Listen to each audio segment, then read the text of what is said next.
Well, I am Sonia Zeckman, and I'm a hospice and palliative care physician for Park Nicollet or Methodist Health Systems. And I've been with Park Nicollet and Methodist on the west side here for just 2 years. I actually spent my previous career at United Hospital as part of the Alliance system, and that's when I initially kind of got connected with the Gildas Club through Allie.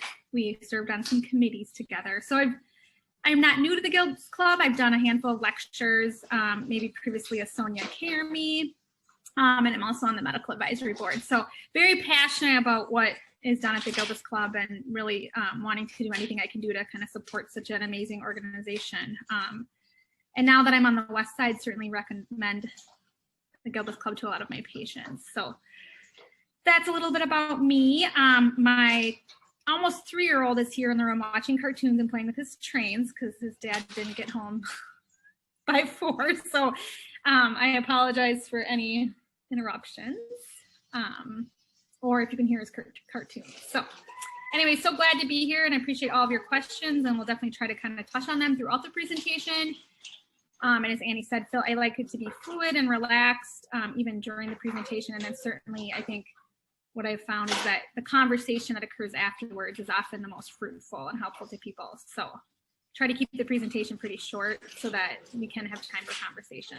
So hospice versus palliative medicine. So as a hospice and palliative care doctor, this is a question I answer probably every day. Okay, let's see. So really it's the same general principles. How do we improve quality of life in those with advanced illnesses? That is the main theme. The difference lies in what tools we use to do it, who are the team members, where is the care delivered, how is it paid for, and at what time in illness we are using it. So I think that's like a really general framework, but it's a really good way to kind of think about it, okay? The concepts are the same. It's just kind of a matter of how that care is delivered and by who. And then it's really not a black and white thing. It's very kind of a continuum and often very nuanced.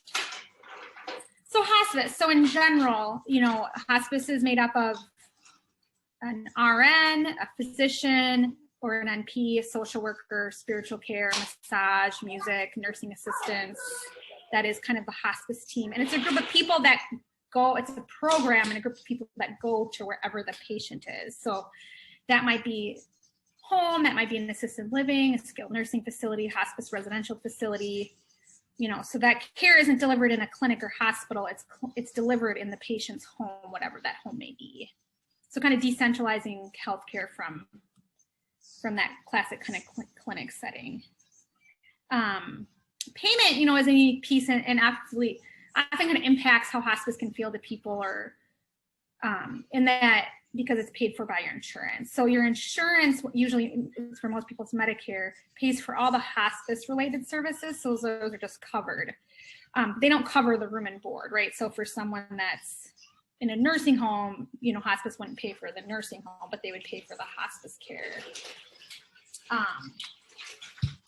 And we can get into more details if you have about that later on in the discussion. And then the one is really when people reached a point in their advanced illness that treatment is no longer working, or it's become too burdensome, or they want the main focus of their care to be really on comfort and to live as well as they can in the time they have left. So again, you know, thinking about that, you know, quality of life is important for everyone, and hospice really comes in when quality of life is really meaning comfort and really focusing comfort as the guiding principle of your care, rather than chasing down every medical issue and trying to treat it, knowing that often people reach a point that those things don't help them feel better or live longer. So that's kind of the general, like, who, where, when, why, okay? So palliative care is really more of like a specialty. So it's kind of like being seen at the cancer center and the group of people there that, you know, it's the same idea. So there's not really like a time for palliative care. It's just an additional specialty that someone could see, just like they're being referred to a cardiologist when their primary care physician realizes they have, you know, a complex cardiac issue, or why you see an oncologist for your cancer care. So we're a group of MDs and physicians who have NPs who have like very specialized and like fellowship level training in complex symptom management and decisional support. And it largely occurs where the rest of medicine is delivered, clinic or the hospital, right? There are some rare kind of community-based palliative care programs where the care can come to the home or the nursing home, but that's pretty rare. So largely it's kind of that typical medical model of I'm going in to see my NP, to see my physician, just like I would go in to see my oncologist. And nowadays, obviously a lot of that being virtual. Or I'm in the hospital and I'm sick and they're consulting palliative care to help with symptoms, things like that, just like they would consult the kidney doctors if there were some complex kidney issues. Payment is just the same as seeing any other specialty, any other physician. So a lot of people, because there are some insurance limitations and requirements to get into hospice, a lot of people will think that the same occurs for palliative care, but really it's just getting billed like any other office visit. And the when is when anyone with advanced illness that needs good symptom management or decisional support, regardless of prognosis. So, I mean, there's a lot of days where I could benefit from palliative care. So, someone to kind of help meet me where I'm at and guide me through any, decisions I need to make about my health. And to do so in a way that's conducive with who I am and what my values are. So what exactly is palliative care? And I think this is what is so hard because it's just a hard thing to define. So when I was in fellowship, it probably took me like 3 months to kind of like actually figure that out and know how to explain it to people. So, if in general in Latin, to pallium is to cloak, right? To relieve or lessen without curing, to mitigate, to alleviate. And then there's medical definitions, the medical specialty that focus on the physical, emotional, spiritual needs of people living with serious illness, or some people say it's basic symptom management, it's goals, there's just so many ways that it's described, and I think that's partly why it gets so confusing and it's hard to kind of remember. And then, the WHO's got to always have a definition of everything, and I'm like, any definition that requires, you to take a couple breaths in a sentence is just really going to be hard to wrap your head around. So, my definition is that it's really a group of physicians largely who have extra training, and that their extra training is focused in quality of life. And what does that mean? Well, it means that we know it's the symptoms that come with our disease that impact our ability to feel good and to do the things that are important to us. Or the treatment of our disease impacts those things. So think about, nausea, fatigue, pain. You guys can probably all relate to these, that you experience often in your cancer journey. We have extra training, and how can we, regardless of what's going on at the treatment of the disease, how can we help get these symptoms better so that people can get through their chemo, or they can continue to work, or they can go to that basketball game, whatever it is that's so important to them, how do we improve those symptoms so that they can continue to live as well as they can? We also know that when people are faced with a change in their health, a new diagnosis, a hospitalization, a worsening diagnosis, there's often a lot of uncertainty. And for most people, that is the very hardest part. They're trying to make decisions about their lives, their care, their future based on an inherent amount of uncertainty, right? Like, you don't know what day is going to hold. And especially at the beginning, you don't know what your treatment plan is going to be. You don't know how you're going to tolerate it. And so really what we're skilled at in palliative care is really, looking at not just what's going on medically with our patients, but also what's important to them. What are their values? What are they hoping for? And to help them come up with a treatment plan, or to help them make decisions that they feel good about and they feel like they have some sense of control in. So that's kind of how I explain palliative care. So really experts at quality life by treating symptoms and helping people make decisions in the face of uncertainty, and kind of being in that journey of uncertainty with them. And also, and I really think there's kind of 4 domains that you guys can probably relate to, that when you look at, okay, what kind of dictates how I feel every day about life, right? And these are things that are present in both hospice and palliative care, because again, the concepts are the same, the philosophy the same. It's just a matter of kind of how we're doing it and when, and who's doing the care and where. And so to me, I look at the 4 domains of health as like your physical health, your psychological, your social, and your spiritual. And when we do those things pretty well, we kind of we err towards quality of life. When any of those things aren't being addressed well or suffering, then we suffer, right? And I think that in general, the medical field is real good at the physical, But often where we are not as strong in supporting our patients is in these other domains. And palliative care and hospice realize that, and that's why the team isn't just a physician, right? It's social workers, it's chaplains, it's massage, it's music if you're in hospice. So realizing that, we can't just focus on the physical. If we just do that, we probably aren't going to get to quality of life. We're still going to be suffering even if we're treating the physical. So how do we improve quality of life? Again, so it's trying to look at all these domains of health and work and address them so we can get to a treatment plan. Because that's really, at the end of the day, everyone wants some clarity in what their life is gonna, which direction things are going. Whether that means, okay, finally I have some peace with a hospice-focused plan of care, or okay, I finally know what my chemo is gonna be. And often those are nuanced decisions. And if we're not addressing the psychological, the social, the spiritual, we get standstill. We can't make a plan moving forward, and then everyone's left frustrated. So hopefully that's kind of resonating with people. So, physical, again, we're the experts at the symptom management, like I talked about.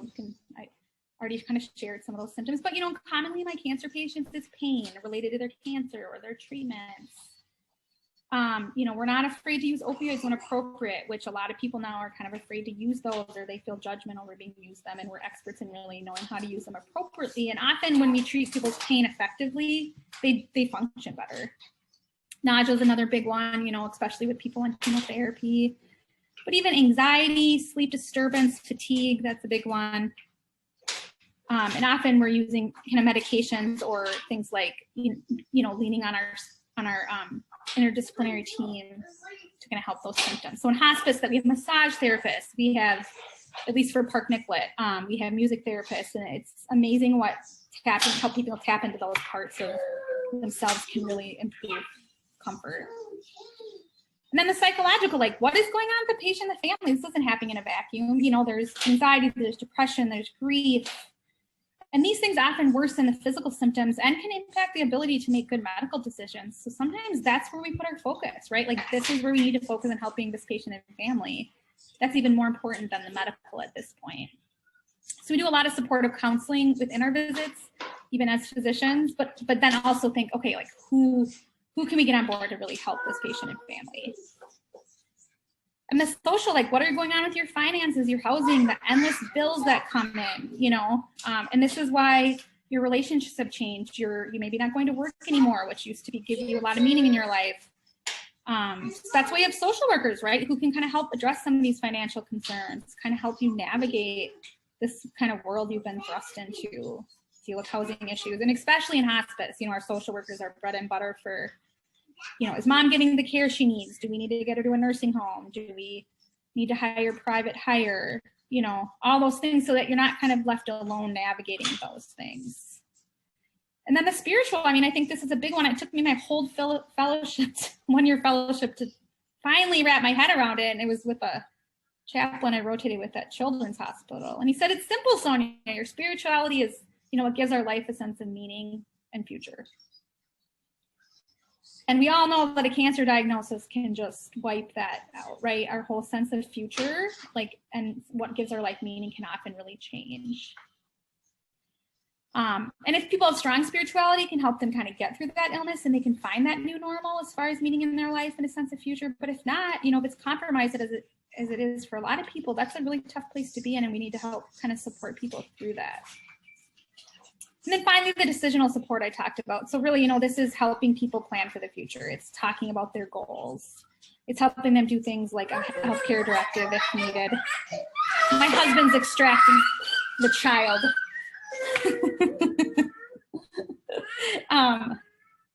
So things will be a little more quiet for everyone. So that, that decisional support piece is often when I see people just kind of relaxing in my office. Like, okay, someone just be on this journey with me, and even if she doesn't have the answers, she's going to help me get them. So how do hospice and palliative care doctors do this, or team members do this differently than the rest of kind of the medical field? And it's really the core of, so most of us in these fields, it's kind of why we went into medicine, right? Like we didn't want to just treat people based on an algorithm and a flow sheet. Like we really wanted to kind of meet our patients where they're at, get to know them, and use that knowledge and that relationship to help them guide their health, which, becomes impossible in a normal medical setting nowadays when you have 20 minutes with the patient. So, and I think, patients often feel that even when their doctors are really well-meaning.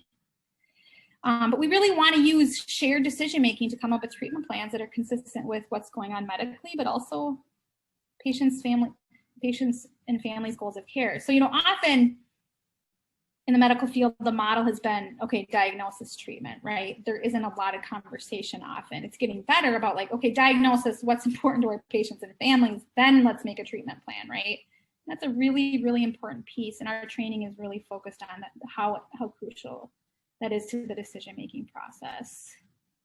So this is kind of like a schematic that I like to use and will kind of use when I'm teaching, residents or doctors, is that, the medical reality is really where we as providers should be experts, and we should be. We don't want to abandon that. People need us to be the experts. But the goals of care is really where the patient and their family are experts. And when we can combine those is when we can get to a good recommendation that feels good, even if it's not good, right? Like even if it's not the decisions we want to be making, there can be some level of peace with it because we feel like it's based on two experts, right? And I think sometimes, the opposite can occur. I mean, it used to be that the providers were too paternalistic, right? This is what you have to do and why, there was no discussion. But I think in some ways it's flipped too much. And now it's, well, what do you want to do? What do you think is right? And I really think that's not shared decision-making, right? Like that's not being supportive, because it's actually abandoning people in their decision-making. And then they feel like they're making life, and they're the ones making the life and death decision when really they're probably not. So yeah, so that's kind of like a quick overview. I told you to be kind of quick, but I thought, I think it's